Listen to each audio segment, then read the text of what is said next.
প্রিয় দর্শকবৃন্দ, জীবন মানেই পরীক্ষা, জীবন মানেই সংগ্রাম। আর বিশেষ করে একজন নারীর জীবনে আল্লাহর পরিকল্পনা সবসময় ভিন্ন রকম হয়। আমরা অনেক সময় ভাবি, কেন আল্লাহ আমাদের এত কষ্ট দেন, কেন অশ্রু ঝরাতে হয়, কেন বারবার ভাঙতে হয়। কিন্তু আসলে প্রতিটি কষ্টের মধ্যেই লুকিয়ে থাকে সুখের অমূল্য উপহার। আল্লাহ তাআলা কাউকে বড় সুখ দিতে চাইলে প্রথমে তার অন্তরকে গড়ে নেন, ধৈর্য শেখান, আল্লাহর কাছে আরও বেশি করে ঝুঁকিয়ে দেন। আর তাই একজন নারীকে আল্লাহ যখন সত্যিকারের সুখ দেওয়ার পরিকল্পনা করেন, তখন তার জীবনে কিছু বিশেষ কষ্ট পাঠান। আজকের এই ভিডিওতে আমরা আলোচনা করব আল্লাহ কোনো নারীকে সুখ দেওয়ার আগে তাকে যে 5টি কষ্টের ভেতর দিয়ে নিয়ে যান। প্রতিটি কষ্টের মধ্যে রয়েছে গভীর শিক্ষা, রয়েছে হৃদয়ে ছোঁয়া বার্তা, আর রয়েছে আল্লাহর ভালোবাসার ইঙ্গিত। তাই ভিডিওটি শেষ পর্যন্ত মনোযোগ দিয়ে দেখবেন। আশা করি এটি আপনার হৃদয়কে স্পর্শ করবে এবং আপনাকে কষ্টের মাঝেও আল্লাহর রহমতের সৌন্দর্য খুঁজে পেতে সাহায্য করবে। প্রথম কষ্ট, মানুষ দ্বারা কষ্ট পাওয়া। প্রিয় বোন, আল্লাহ যখন কাউকে সুখ দিতে চান, তখন তিনি আগে তার ধৈর্য পরীক্ষা করেন। আর সেই পরীক্ষার বড় একটি মাধ্যম হচ্ছে মানুষের দ্বারা কষ্ট পাওয়া। হ্যাঁ, সবচেয়ে কাছের মানুষই অনেক সময় সবচেয়ে বড় কষ্ট দেয়। স্বামী, সন্তান, পরিবার বা প্রিয়জন, তাদের আচরণ, তাদের কথা অনেক সময় এমন গভীর আঘাত করে যে হৃদয় ভেঙে টুকরো টুকরো হয়ে যায়। কেন আল্লাহ এমন করেন? কারণ তিনি চান তুমি মানুষের ওপর নির্ভর না করো। তিনি চান তুমি মানুষের ভালোবাসা থেকে নয়, বরং আল্লাহ ভালোবাসা থেকে শক্তি পাও। কুরআনে আল্লাহ বলেন, আর অবশ্যই আমি তোমাদের পরীক্ষা করব ভয়, ক্ষুধা, সম্পদের ক্ষতি, প্রাণের ক্ষতি এবং ফলের ক্ষতির মাধ্যমে। আর ধৈর্যশীলদেরকে সুসংবাদ দাও। সূরা বাকারা 2:155। এই আয়াত থেকে বোঝা যায় মানুষের কষ্টও আল্লাহর পরীক্ষা। আল্লাহ দেখতে চান এই কষ্টের মাঝেও তুমি কি তার দিকে ফিরে যাও নাকি হাল ছেড়ে দাও। প্রিয় বোন, মনে রেখো, যখন মানুষ তোমাকে কষ্ট দেয়, তখন সেটি আল্লাহর এক রহস্যময় পরিকল্পনা। কারণ মানুষের কষ্টের পরেই আসে আল্লাহর বিশেষ রহমত। তুমি যদি ধৈর্য ধরতে পারো, কান্নার মাঝে নামাজে দাঁড়াতে পারো, আর আল্লাহর কাছে দোয়া করতে পারো, তবে সেই কষ্টই হবে তোমার সুখের সিঁড়ি। মানুষ তোমাকে ভাঙবে, কিন্তু আল্লাহ তোমাকে গড়বেন, আর গড়বেন এমনভাবে যেভাবে তুমি নিজেও কখনো কল্পনা করনি। দ্বিতীয় কষ্ট, স্বপ্ন ভেঙে যাওয়া। প্রিয় বোন, আল্লাহ যখন সত্যিকারের সুখ লিখে দেন, তার আগে অনেক সময় তোমার প্রিয় স্বপ্নগুলো ভেঙে দেন। যেটা তুমি সবচেয়ে বেশি চেয়েছিলে, সেটা তুমি পাও না। যেটার জন্য তুমি রাত দিন দোয়া করেছিলে, সেটাই আল্লাহ তোমার কাছ থেকে সরিয়ে নেন।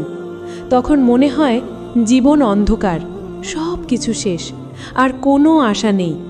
অথচ সত্যি হলো আল্লাহ তোমাকে সেই স্বপ্ন থেকে বাঁচিয়ে দেন, কারণ তিনি জানেন ওই স্বপ্ন যদি পূর্ণ হতো, সেটি তোমার জন্য সুখ নয়, বরং কষ্ট বয়ে আনত। কুরআনে আল্লাহ বলেন, সম্ভবত তোমরা কোনো জিনিসকে অপছন্দ করো, অথচ সেটিই তোমাদের জন্য কল্যাণকর। আর সম্ভবত তোমরা কোনো জিনিসকে ভালোবাসো, অথচ সেটিই তোমাদের জন্য অকল্যাণকর। আল্লাহ জানেন, আর তোমরা জানো না। সূরা বাকারা 2:216। এই আয়াত থেকে বোঝা যায় স্বপ্ন ভাঙা মানে ব্যর্থতা নয়, স্বপ্ন ভাঙা মানে আল্লাহ তোমাকে আরও বড় কিছু দিতে যাচ্ছেন। তুমি ভাবছো দরজা বন্ধ হয়ে গেল, কিন্তু আল্লাহ তোমার জন্য জানালা খুলে দিচ্ছেন।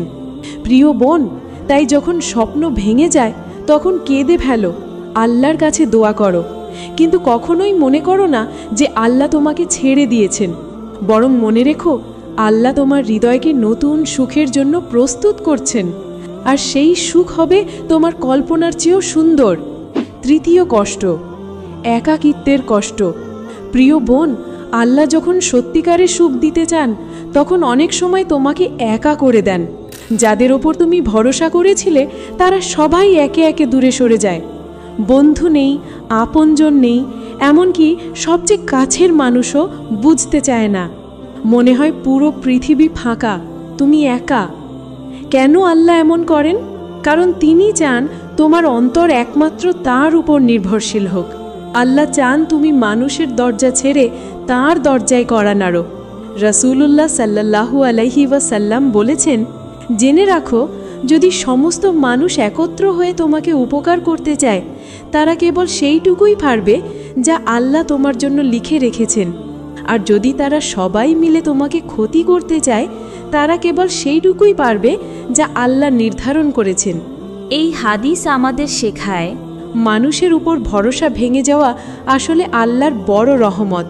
কারণ একাকিত্বের মাঝেই মানুষ আল্লাহর সাথে সত্যিকারের সম্পর্ক গড়ে তোলে। তখন কান্নার মাঝে সিজদা হয় মিষ্টি, আর দোয়াগুলো হয় সবচেয়ে আন্তরিক। প্রিয় বোন, মনে রেখো, একাকিত্বের কষ্ট বেশি দিন থাকে না।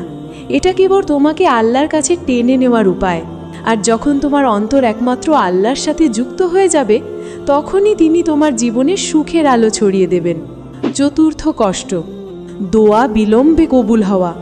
প্রিয় বোন, আল্লাহ যখন তোমাকে সুখ দিতে চান, তখন অনেক সময় তোমার দোয়া বিলম্বে কবুল করেন। তুমি হয়তো কান্না করে বারবার হাত তুলে আল্লাহকে ডাকছো, তবুও দোয়া সঙ্গে সঙ্গে কবুল হচ্ছে না। মনে হয় আল্লাহ কি তোমার ডাক শুনছেন না? মনে হয় আল্লাহ কি তোমাকে ভুলে গেছেন? কিন্তু সত্যি হলো, আল্লাহ কাউকে কখনো ভুলে যান না। তিনি বলেন, তোমরা আমাকে ডাকো, আমি তোমাদের ডাকে সাড়া দেব। সূরা গাফির 40 নম্বর সূরা 60 নম্বর আয়াত। তাহলে দেরি হয় কেন? কারণ আল্লাহ তোমার জন্য সঠিক সময় বেছে নেন। তিনি জানেন কোন সময়ে, কোন অবস্থায়, কোন জিনিস তোমার জন্য কল্যাণকর হবে। দোয়া দেরিতে কবুল হওয়া মানে শাস্তি নয়, বরং এটি এক ধরনের প্রশিক্ষণ, ধৈর্যের প্রশিক্ষণ, ভরসার প্রশিক্ষণ, আর আল্লাহর কাছে আরও বেশি ঝুঁকে পড়ার প্রশিক্ষণ। রাসূলুল্লাহ সাল্লাল্লাহু আলাইহি ওয়াসাল্লাম বলেছেন, যখন বান্দা দোয়া করে, আল্লাহ তাকে 3টি অবস্থার একটির দেন। হয় সঙ্গে সঙ্গে তা কবুল করেন, নয়তো পরকালের জন্য জমা রাখেন, নয়তো তার বিপদ দূর করে দেন। তাই প্রিয় বোন, যখন দোয়া কবুল হতে দেরি হয়, হতাশ হইও না। মনে রেখো, বিলম্বই প্রমাণ করে যে আল্লাহ তোমার জন্য বড় কিছু জমা রেখেছেন। আর যখন সেই সময় আসবে, তখন তুমি বুঝবে অপেক্ষাটাই ছিল সবচেয়ে বড় সুখের অংশ। প্রিয় বোন, আজ আমরা দেখলাম, আল্লাহ যখন কাউকে সুখ দিতে চান, তখন আগে তাকে কষ্টের ভেতর দিয়ে নিয়ে যান।